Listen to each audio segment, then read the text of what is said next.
ওকে, তো চলে আসলাম আমরা আমাদের ডিসপ্লে থেকে আমরা আমাদের জিমেইলে ঢুকবো। ঠিক আছে, তো আমরা জিমেইলের উপর ক্লিক করলাম।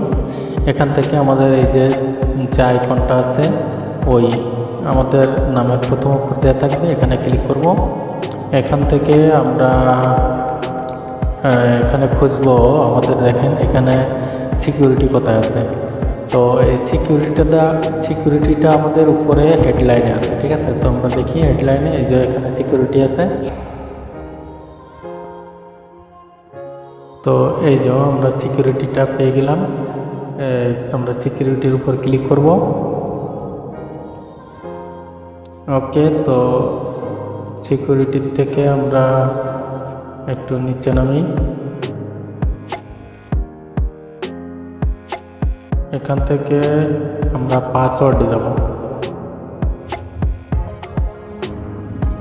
ওকে, তো দেখেন এখানে পাসওয়ার্ড আছে। এই যে আমরা পাসওয়ার্ডের উপর ক্লিক করব।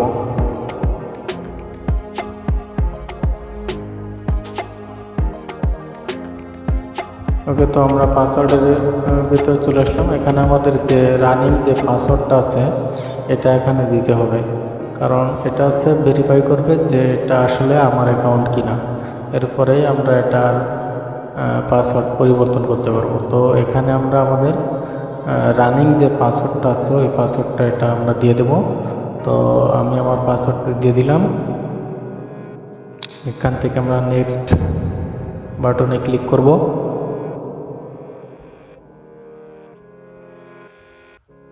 ওকে, তো এখন এখানে যে পাসওয়ার্ডে এখানে আমাদের নতুন যে পাসওয়ার্ডটা আমরা দিতে চাচ্ছি ওই পাসওয়ার্ডটা আমরা এখানে দিয়ে দেব।